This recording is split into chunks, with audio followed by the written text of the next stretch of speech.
राष्ट्रीय शैक्षिक अनुसंधान एवं प्रशिक्षण परिषद के केंद्रीय शैक्षिक प्रौद्योगिकी संस्थान द्वारा निर्मित प्रस्तुत है कक्षा 1 के छात्रों के लिए कार्यक्रम घोड़े की कहानी।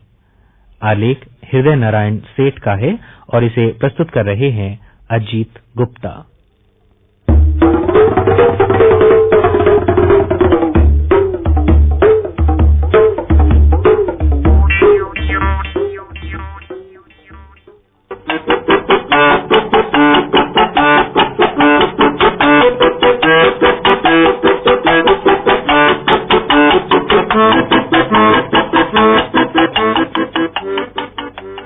बच्चों, एक था घोड़ा। उसका नाम था टिक टिक। घोड़े को मेलों में, तमाशों में जाने का बहुत शौक था।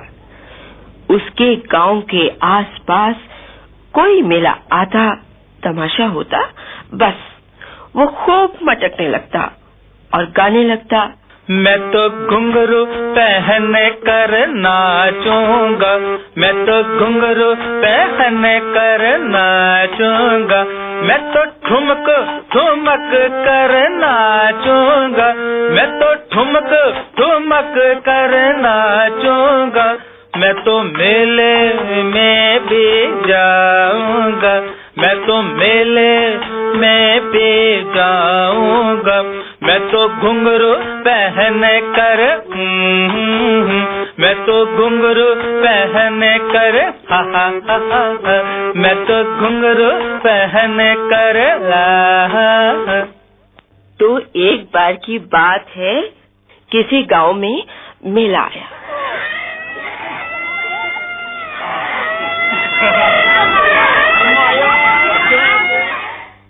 टिक टिक जी को खूब सजाया जा रहा था। उन पर खिलौने लादे जा रहे थे, मिठाइयां रखी जा रही थीं। इतने में बबुआ भागा आया। बबुआ टिक टिक जी के मालिक का लड़का था। बबुआ का बापू हर मेले में, हर तमाशे में खिलौने बेचने जाता था और अपने साथ टिक टिक को भी ले जाता था। हाँ, तो बबुआ टिक टिक जी को सजाने में लगा हुआ था। वो टिक टिक जी के लिए हरी हरी घास लाया और ठंडे ठंडे पानी से भरी एक बाल्टी लाया। टिक टिक जी अभी पानी पी ही रहे थे कि एक मक्खी भिन भिन करती आई और टिक टिक जी की पीठ पर बैठ गई। टिक टिक को अब बड़ा गुस्सा आया। उसने मक्खी को भगाने के लिए अपना घुंघरू वाला पैर उठाया। तभी बबुआ बोला, अरे टिक टिक जी, तुम्हारे तो पैर में नाल ढीली है, मेले में जाने से पहले इसमें एक कील लगवा लो। लेकिन टिक टिक जी को मेले की धुन लगी हुई थी। उन्होंने बबुआ की बात को ध्यान से नहीं सुना। बस वो तो अपने पैरों के घुंघरू बजा रहे थे और गा रहे थे। मैं तो घुंघरू पहन कर नाचूंगा, मैं तो घुंघरू पहन कर नाचूंगा, मैं तो ठुमक ठुमक कर नाचूंगा, मैं तो ठुमक ठुमक कर नाचूंगा, मैं तो मेले में भी जाऊंगा, मैं तो मेले में भी जाऊंगा, मैं तो घुंघरू पहन कर, मैं तो घुंघरू पहन कर, हा हा हा हा, मैं तो घुंघरू पहन कर ला। अब मेले में जाने का समय भी आ गया। जैसे ही बबुआ का बापू टिक टिक जी की पीठ पर बैठा, वो झट से सटपट दौड़ पड़ा।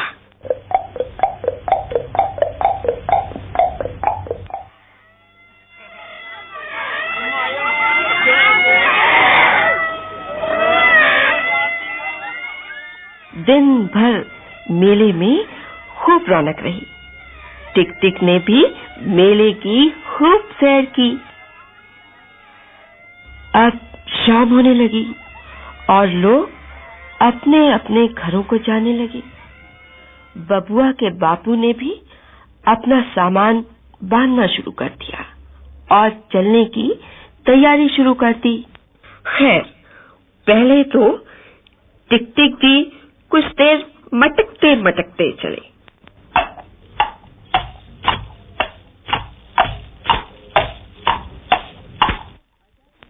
और फिर अचानक रुक गए। तभी बबुआ का बापू बोला, टिक टिक, क्या बात है? टिक टिक अब हिरनाया और बोला, मालिक, मुझसे अब चला नहीं जा रहा है। बबुआ का बापू अब घबराया और बोला, अरे तुझे क्या हो गया? अब तो रात भी होने वाली है। देख, बादल भी घुमड़ घुमड़ कर आ रहे हैं। टिक टिक रोते हुए बोला, मालिक, मेरे पैर की नाल निकल गई है। बबुआ ने चलने से पहले कहा था कि नाल लगवा ले, पर मैंने उसकी बात ध्यान से नहीं सुनी। अब तो बबुआ के बापू को बहुत गुस्सा आया, पर वो करता भी क्या। एक तरफ तो रात पड़ रही थी और बादल गरज रहे थे, दूसरी तरफ टिक टिक जी मुंह लटकाए अपने पैरों के घुंघरू धीरे धीरे बजाते चल रहे थे। तभी क्या हुआ, बहुत सारे घोड़ों के दौड़ने की आवाज सुनाई पड़ी और एक शोर सुनाई पड़ा, लूटो लूटो। और देखते ही देखते बबुआ के बापू का सारा सामान लुट गया। चोर डाकू सब कुछ ले गए और साथ में टिक टिक को भी ले गए। अब बबुआ का बापू अकेला रह गया। वो सारी रात चलता रहा। अब सुबह होने लगी थी, बारिश भी रुक गई थी। तभी क्या हुआ, बबुआ के बापू के कानों में टिक टिक के घुंघरुओं की आवाज आई। टिक टिक लंगड़ाता लंगड़ाता उसी की तरफ आ रहा था। बबुआ का बापू फौरन खुशी से भागा भागा उसके पास गया और पूछा, अरे तू कैसे आ गया? तुझे तो डाकू ले गए थे। तब टिक टिक रोता हुआ बोला, मुझे डाकुओं ने लंगड़ा समझकर छोड़ दिया। मालिक, मैंने बबुआ की बात ध्यान से नहीं सुनी, इसलिए हमको इतना नुकसान उठाना पड़ा। अगर मेरे पैर में ठीक से नाल ठुकी होती तो मैं डाकू की आवाज सुनकर भाग गया होता। अब मैं हमेशा तुम्हारा कहना मानूंगा मालिक।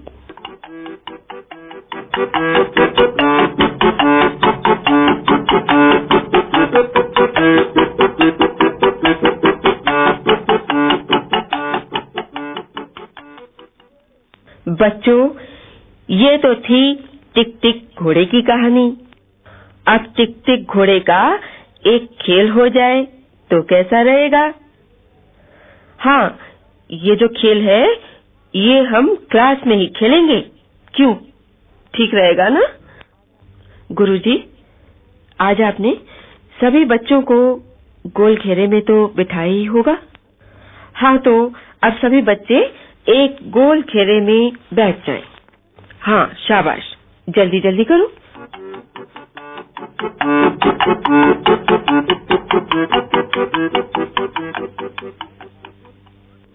गुरुजी, एक बच्चे को घेरे के बीच में खड़ा कीजिए। एक बच्चे को घेरे के बीच में खड़ा कीजिए। वो बच्चा बनेगा हमारा टिक टिक घोड़ा। और अब हम गाते हैं। चल रे घोड़े टिक टिक टिक, चल रे घोड़े टिक टिक टिक, काठ का घोड़ा फूस की दुम, चल रे घोड़े टिक टिक टिक, काठ का घोड़ा फूस की दुम, चल रे घोड़े टिक टिक टिक, चल रे घोड़े टिक टिक टिक, चल रे घोड़े टिक टिक टिक। हाँ तो बच्चों, तुम भी गाओ ना। हाँ, गाओ इनके साथ। चल रे घोड़े टिक टिक टिक, चल रे घोड़े टिक टिक टिक, काठ का घोड़ा फूस की दुम, चल रे घोड़े टिक टिक टिक, काठ का घोड़ा फूस की दुम, चल रे घोड़े टिक टिक टिक। हाँ, तो टिक टिक घोड़ा बना हुआ बच्चा घेरे के अंदर दौड़ेगा और जब मैं कहूंगी रुको तो गाना बंद हो जाएगा और ये टिक टिक घोड़ा भी एकदम रुक जाएगा। ध्यान से सुनो। टिक टिक घोड़ा बना हुआ बच्चा घेरे के अंदर दौड़ेगा और जब मैं कहूंगी रुको तो गाना बंद हो जाएगा और ये टिक टिक घोड़ा भी एकदम रुक जाएगा और जहां ये रुकेगा उसके सामने वाला बच्चा खड़ा हो जाएगा और अब वो बन जाएगा हमारा टिक टिक घोड़ा। समझ गए ना? जहां ये रुकेगा उसके सामने वाला बच्चा खड़ा हो जाएगा और वो बन जाएगा हमारा टिक टिक घोड़ा। अब पहले वाला बच्चा उसकी जगह बैठ जाएगा। हाँ तो बच्चों, सब कुछ समझ में आ गया ना? अब हम खेल शुरू करते हैं। गाना शुरू। चल रे घोड़े टिक टिक टिक, चल रे घोड़े टिक टिक टिक, काठ का घोड़ा फूस की दुम, चल रे घोड़े टिक टिक टिक, काठ का घोड़ा फूस की दुम, चल रे घोड़े टिक टिक टिक, चल रे घोड़े टिक टिक टिक। बच्चों, टिक टिक घोड़ा अब रुक जाए।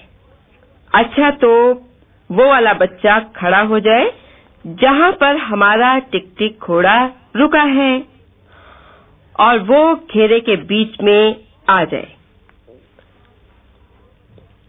हाँ तो वो बच्चा अब घेरे के बीच में आ जाए टिक टिक घोड़ा बनने के लिए। और अब हम फिर गाते हैं। चल रे घोड़े टिक टिक टिक, चल रे घोड़े टिक टिक टिक, काठ का घोड़ा फूस की दुम, चल रे घोड़े टिक टिक टिक। रुको। काठ अब टिक टिक घोड़ा रुक जाए और जो बच्चा घोड़ा बना है वो अपनी जगह पर बैठ जाए। क्यों? मजा आया ना इस खेल में? ये खेल इसी तरह कितनी ही देर तक चल सकता है। कार्यक्रम खत्म होने के बाद भी तुम ये खेल खेल सकते हो।